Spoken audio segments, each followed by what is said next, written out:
I'm your host, Link the Boss. And I'm your host, Blam the General. Yeah, baby, what time is it? It's time for 2 MCs in the Mic Podcast. I said, what time is it? It's time for 2 MCs in the Mic Podcast.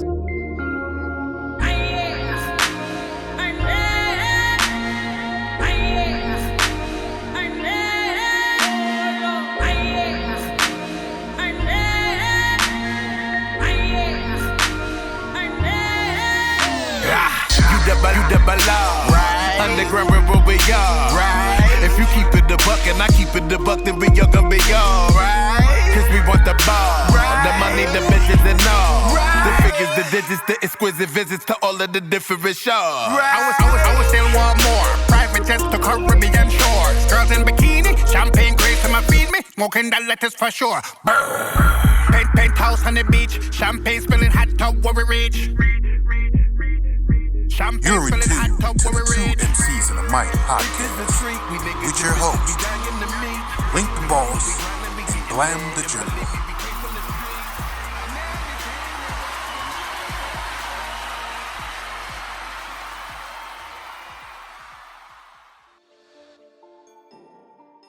Grand Rising, man up everybody. This is Terrell. We just riding through the city of Detroit right now. About to give you a few views on where I grew up and how I grew up. Like any other metropolis, each city has its own set of pitfalls, but they also have some inspiring things that will contribute to your life if you so choose to have a progressive life.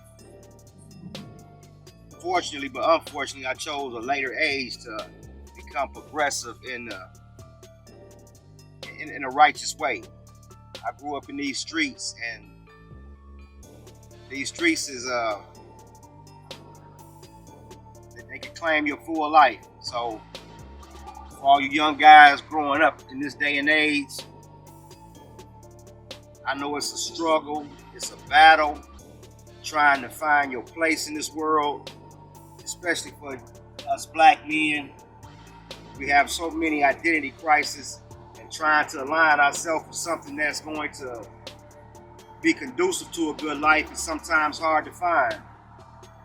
But you can have the life you desire if you so choose. But you gotta go through it like everybody else. And with that, I have found myself in a lot of turmoil, a lot of negative activities, a lot of things that was going to prevent me from having life itself. It's that boss life, that boss life. It's that boss life, that boss life. We live that boss life. Yeah. By any means, nigga, we gon' make it. They don't give it, we gon' take it. We stacking this money, not time to fake it. We working so hard to be the greatest. It's that boss life, that boss life. It's that boss life, that boss life. We live that boss life. Yeah. I'm always at my best when I'm under pressure. Take advantage of investments, money molester. It can easily get tragic, too drastic to measure. So ask me if I let you have it, nothing less. That's what I'm saying. All right, Grand Rising. Welcome to Detroit.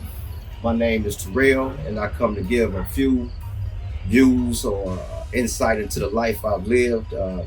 First and foremost, I want to take a second to show some appreciation for BossLife for making this opportunity available, to make it happen. Here in Detroit, we got a saying, boss up. And in this culture that we live in Detroit, everybody's on a come up. Everybody's trying to find their niche in life, trying to find their place in life. So when we use the term boss up, it simply means making whatever transition is necessary to get your life into a situation where you can define success on your own terms. Me, myself, I grew up here in Detroit from the age of 5 until my current age, which I won't disclose that information. However, I want to share some things about my life that may encourage some of you younger brothers who may be going through the trials and tribulations of life, that may, like I say, may encourage you to make some better decisions, that you may bypass some of the experiences I've had to experience to get to where I am today. As we all know, the life expectancy for us young black males is far below the age of 21 now. I was fortunate enough to make it to my age, and I've been through many trials and tribulations. And I'm gonna open my story up right here because this is where I first jumped off the porch at. I moved into this area, which is on the east side of Detroit, at the age of 11. When we moved on this block, a family of 4, we were the only 2 black families existed on this block, my family being one of them. And I had just moved from a more urban area. I grew up in the projects, across the street from the projects. So I had street culture ingrained in me from the beginning. However, I had a loving mother. I had a protective mother. And with that being said, she always strived to give us better, to create better paths for us. And as they say, when you raise a child right, he'll always return back to his path. So here I sit 41 years later on the same porch where I've had so many experiences that led me out into a world of total chaos and confusion. And once again, I'm doing this just so you guys can see what it's like to go from a decent single, I'm gonna say a decent middle class family to the depths of hell in the streets of Detroit, and to be able to make a return, to sit back where you originated from with total peace and clarity, and with a view for the future that will be rewarding for you and whomever may be concerned. As I say, when I first moved over here, I was 11 years old, and this was a predominantly white neighborhood, a Caucasian neighborhood, and it was a culture shock. And I think this is where all the identity crisis started, not just for myself, but for any black male who have had to make a transition from an urban community into a more suburban style lifestyle. The rules of life are totally different. I had to adjust and readapt to a whole different way of life over here. And in doing so, like I say, I had a lot of trials and tribulations. As I sit here, I can want to touch on my first aspects of hustling. I didn't know anything about hustling. Like I say, I seen it from a distance.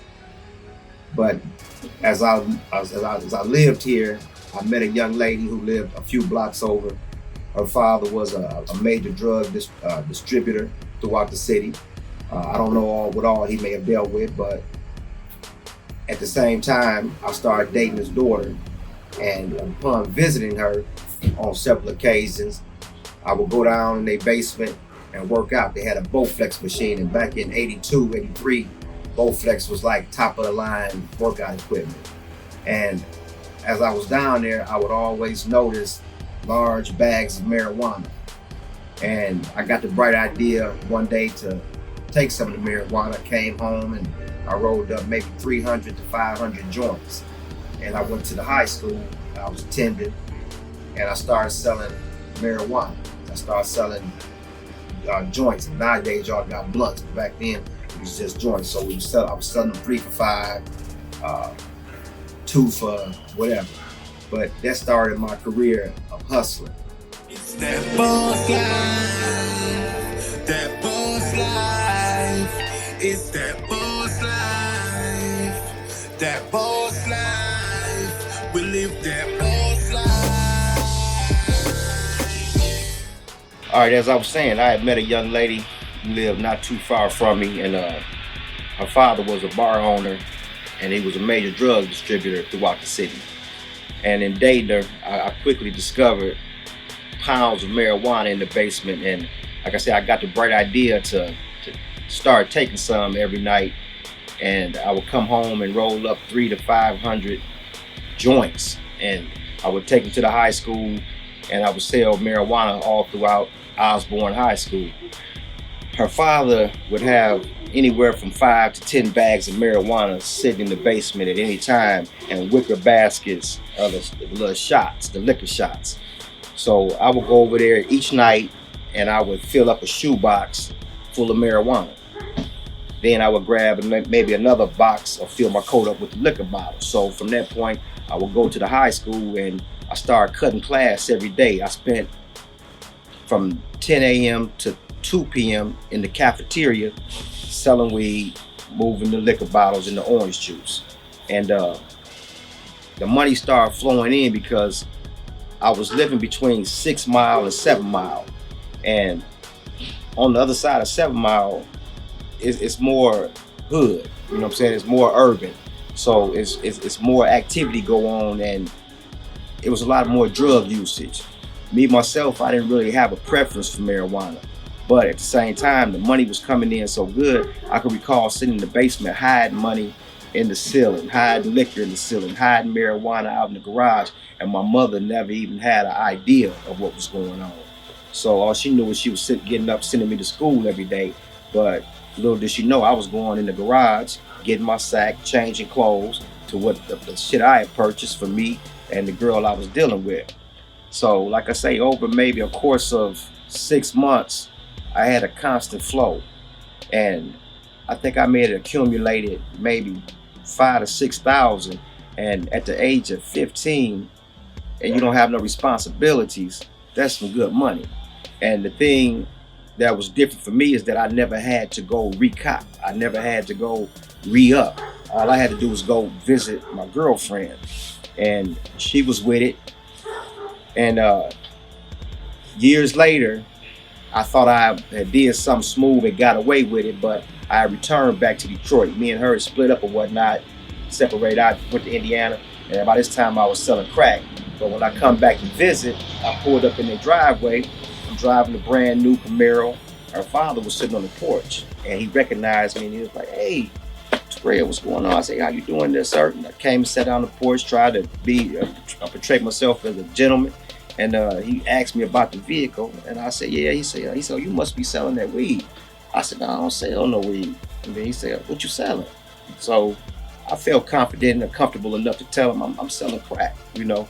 And he's like, "Damn, I thought you'd be selling weed by all this time, all the weed you stole from me." So when he said it, I'm like, damn, he knew the whole time. And he told me himself, he said, "I had cameras around my house the whole time." He said, "I watched you go in my basement daily and take marijuana." He said, "The only reason why I didn't stop you or put a stop to it is because you had enough common sense to take a little bit out of each bag. You didn't just take it all out of one bag. Every day you would take a little bit off the top out of each bag." And he said, then I started noticing my daughter. He said, she stopped asking me for clothes and shit, and I started seeing her with new shit, so I knew you was the one supplying it. So for me, it was a win-win.